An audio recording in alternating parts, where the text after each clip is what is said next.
वे ये तो हमारे भारत के ही, लेकिन भारत के अन्य देशों में भी जिनकी वाणी का प्रसार होता है, भारतीय संस्कृति पर बड़ी ही आत्मीयता के साथ और बड़ी मजबूती के साथ जिनके प्रवचन होते हैं, महाभारत के प्रसंग हों, चाहे श्री रामायण जी के प्रसंग हों, किसी भी ग्रंथ पुराण का वे आश्रय ने, लेकिन हमारी भारतीयता को जो सदैव अपने प्रवचन में जागृत रखे हैं, ऐसे हमारे परम वंदनीय संत श्री विजय कौशल जी महाराज के चरणों में हम प्रार्थना करेंगे कि वे हमें कृपा करके अपनी वाणी का प्रसाद प्रदान करें।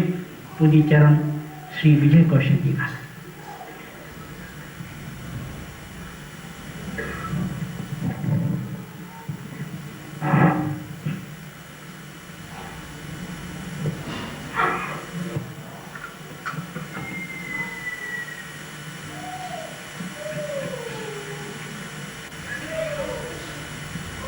बोलिए श्री वृंदावन बिहारी लाल की जय, श्री वृंदावन धाम की जय, श्री गुरुदेव भगवान की जय, श्री हनुमान जी महाराज की जय।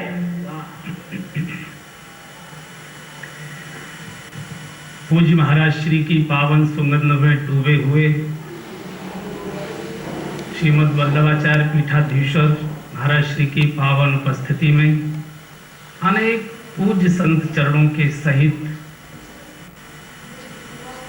जिनकी वाणी, जिनका कुशल संचालन साधारण को भी असाधारण बना दे, अयोग्य को भी महायोग्य बना दे, ऐसी कुशलता परमात्मा ने पाठक जी को दी है। हमको थोड़ी ईर्ष्या भी होती है उनके कुशल संचालन में। इस महोत्सव में उपस्थित आप सभी आदरणीय बंधुओं और बहनों, महाराज श्री का शताब्दी जन्मोत्सव मनाया जा रहा है।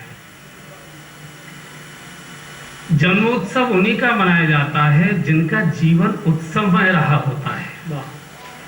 महाराज श्री स्वयं महोत्सव थे। नित्योत्सवो नित्य सौख्यो नित्य श्री नित्य मंगल है।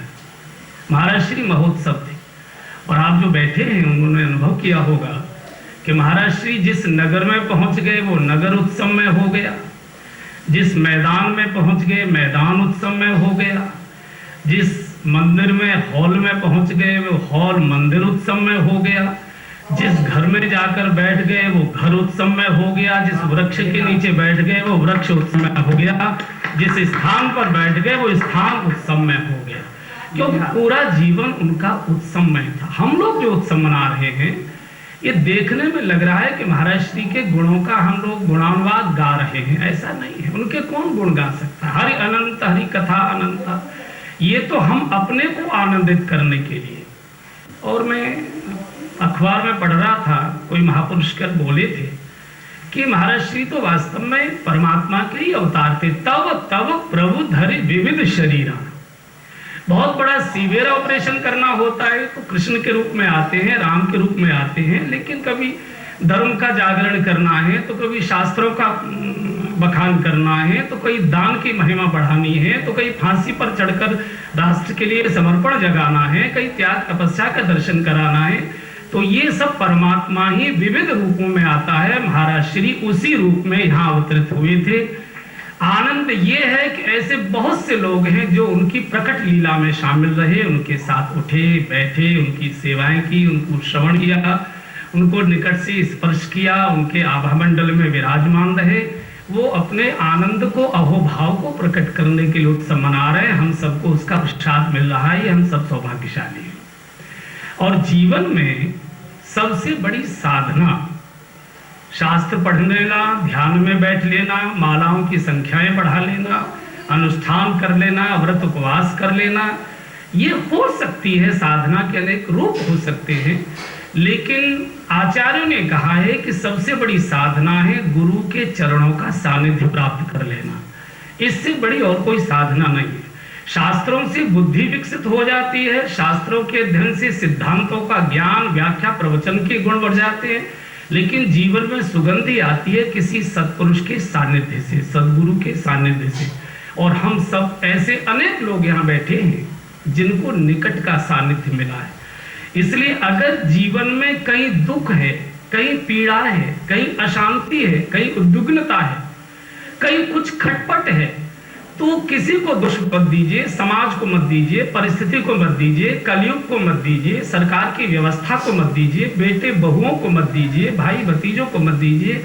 अगर दुख है, अशांति है, उद्विग्नता है, पीड़ा है, दर्द है, कसक है, नींद नहीं आ रही है, कुछ भी अगर है, इसका अर्थ है कि हम गुरु चरणों से दूर चले गए हैं। इसका एक ही संकेत है। पीड़ा ये संकेत दे रही है कि आप गुरु की परिधि से बाहर निकल चुके हैं, गुरु से आप विमुख हो चुके हैं, गुरु की आज्ञाओं से, गुरु की देशनाओं से, गुरु की सुवास से, गुरु की परिधि से, गुरु के चरणों से हम लोग दूर जा चुके हैं। स्वर्ग और नरक का कोई और विशेष अंतर नहीं है। गुरु से दूर रहना, गुरु की परिधि के बाहर चले जाना, यही नरक है, और गुरु के सन्मुख हो जाना यही स्वर्ग है। निर्णय हम करें कि नरक की ओर है कि स्वर्ग की ओर है, इस विषय में मैं कुछ बोलूंगा नहीं। इसलिए जो शब्द आया उपासना, उपासना करते केवल माला जप लेना नहीं है, ठाकुर सेवा कर लेना कर, उपासना करते गुरुदेव के निकट चरणों के आसन लगाकर बैठ जाना। आसन लगाकर को ये नहीं कि आप चादर लेकर ही बैठ जाए, इसके विशेष अर्थ होंगे, उस पर मैं जाऊंगा नहीं, क्योंकि कान में मेरे कुछ कह दिया गया है। और उसमें भी हम तो वृंदावन के फक्कड़ साधु छोड़ने की आदत है, तो जितना दिया उसमें से कुछ छोड़ ही दूंगा मैं, चिंता मत करना।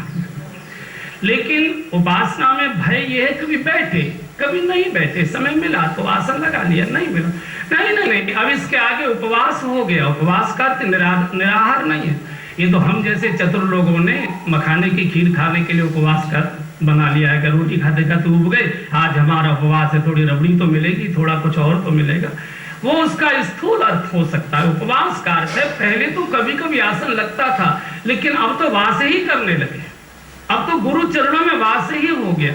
तो वास का अर्थ नहीं कि उनके कमरे में वास करना, वास का अर्थ है गुरु की आज्ञाओं में जीना, गुरु की श्वासों में जीना, उनकी दृष्टि में जीना, उनकी देशनाओं में जीना, उनकी आज्ञाओं में जीना, उनकी प्रसन्नता में जीना। गुरु न कभी जन्म लेते हैं, न गुरुओं का कभी मरण होता है, वे प्रकट होते हैं और अंतर्ध्यान होते हैं, सदैव जीवित रहते हैं।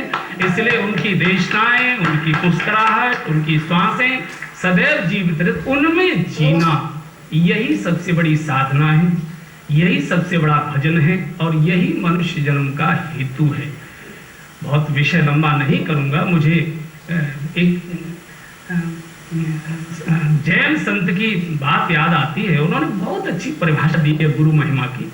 उन्होंने कहा है कि जिसका कोई गुरु नहीं उसका जीवन शुरू नहीं। मुझे लगता है विश्व के इतिहास की ये सबसे बड़ी महिमामय और सबसे छोटी प्रार्थना है गुरु महिमा की। जिसका कोई गुरु नहीं उसका जीवन शुरू नहीं। जीवन का शुभारंभ ही किसी के द्वारा होता है, कोई न कोई से। पर उदाहरण बहुत अच्छा देते, पतंग और पतंगा का, दोनों में एक जैसे अक्षर है, पतंग में भी वही अक्षर है, पतंगा में भी वही अक्षर है, लेकिन दोनों का अंतर है। पतंगा स्वतंत्र है, पतंग परतंत्र है।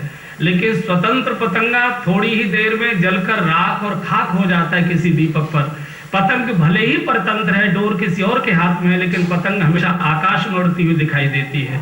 वो आचार्य टिप्पणी करते हैं, जिनका जीवन परम स्वतंत्र है, जिनके सिर पर किसी की छत्र छाया नहीं, कृपा आशीर्वाद जिसके पास में, उसका जीवन संसार की विषय वासनाओं में पतंगे की तरह जलकर राख और खाक हो जाता है। लेकिन जिन्होंने अपने जीवन की डोर किसी सद्गुरु के हाथ में दे दी, उनका जीवन पतंग की तरह आकाश की ऊंचाइयां छुआ करता है। जिनको आकाश की ओर जाना है, जिनको ऊंचाई की ओर जाना है, आप बद्रीनाथ केदारनाथ जाते होंगे तो आप देखते हैं गाड़ी में बैठे आप पहाड़ की चोटियां देखना शुरू कर देते हैं। जब आप वृंदावन की सड़कों पर या आगरा की सड़कों पर या बंबई की सड़कों पर चलते तो नीचे के गड्ढे देखते हैं कि मोच ना आ जाए। तो किसी ऐसे महत्पुरुष के पास बैठे जो ऊंचाई की ओर दिखा सके, जो दृष्टि को ऊंची कर सके। हम सब ऊंचाई की ओर देखें, इसके लिए महोत्सव मनाए जाते हैं। और महाराज श्री की एक बात याद करके मुझे बहुत तो बात अच्छी लगी। महाराज श्री कहते, देखो भैया, साधु तो मत बनो, साधु तो बनना बहुत कठिन है और सबके भाग्य में भी नहीं है। साधु तो भगवान जिसको पुलिस में भर्ती, भगवान जिसको कराएगा वो आएगा। तो साधु तो मत बनो, लेकिन सरल तो बन जाओ, सरल बन जाइए।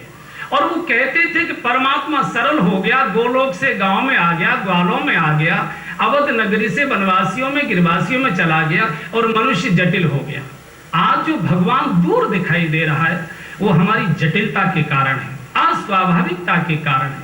और वो स्वाभाविकता अस्वाभाविकता का अर्थ बताते थे कि जिस दिन मनुष्य इस सत्य को स्वीकार कर ले कि जैसा मैं दिखाई दे रहा हूं वैसा मैं हूं नहीं, और जैसा मैं हूं वैसा मुझे कोई देख नहीं पा रहा है, इस उठा पटक में सारा जीवन मनुष्य का निकल जाता है। भगवान खड़ा खड़ा तमाशा देखता है कि कहां फंसा है, नाम मेरा ले रहा है, उलझा कहीं और जगह है। हम जैसे हैं और कितना भी छुपाएंगे। एक संत ने बड़ा उदाहरण दिया, बहुत अच्छा दिया। बोले पति पत्नी बड़ी देर से शादी हुई, अब पति ने भी कुछ छुपा लिया, पत्नी ने भी कुछ छुपा लिया। अब कब तक छुपे? आजकल अटैच रूम है तो डर लगे मेरी पोल न खुल जाए, मेरी पोल न खुल जाए। पति को लगा भैया ये कल से तो मैं तो अपनी पोल खोले देता हूँ, रहेगी रहेगी जाएगी जाएगी। तो पति ने एक दिन पास बैठे प्यार की बातें की। बोले देखो शादी तो भगवान के यहाँ से होती है, हमने तो की नहीं है, ईश्वर ने जैसी लिखी, अब जैसा हूँ वैसा तुम्हारा हूँ, अब तुमको छोड़ोगी तो नहीं। बोले ऐसी बातें क्यों कह रहे हैं, कोई मुझसे अपराध होगा? बोले नहीं, अब जैसा हूँ वैसा तुम्हारा हूँ, अब तुम छोड़ कर तो जाओगी नहीं। तो पत्नी ने कहा बात क्या है? बोले बात ये शादी के समय हमने तुमसे कुछ छुपा लिया था। क्या छुपा लिया था? हर पत्नी को शक रहती है कि तुम मुझसे कुछ छुपाते हो। जो यहाँ बैठे उनके लिए नहीं कह रहा हूँ मैं।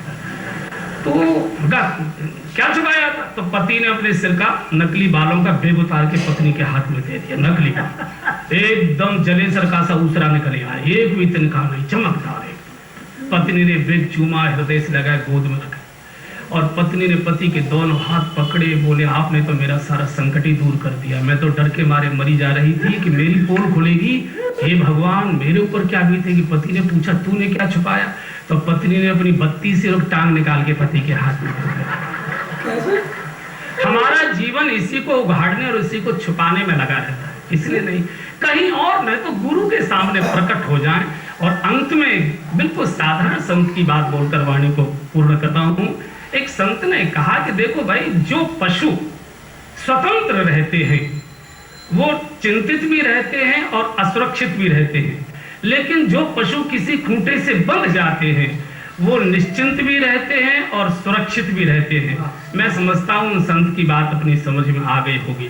जीवन में निश्चिंतता चाहिए, सुरक्षा चाहिए, तो सदगुरु के चरणों के खूंटे से बंध जाइए, फिर दुनिया में कहीं भी जाइए, हमेशा सुरक्षा बनी रहेगी। ऐसे महापुरुष, ऐसी परम विभूति, ऐसे भगवत अवतार महाराज श्री के उत्सव में शामिल होने का हम सबको और मुझे विशेष रूप से सौभाग्य मिला। महाराज श्री को अनेक से प्रणाम, पूज्य श्री को प्रणाम, आप सबको प्रणाम करता हूँ। शायद मैंने कुछ छोड़ा ही होगा, पाठक जी क्षमा करेंगे। धन्यवाद। श्री राम जय जय राम। सभी बोले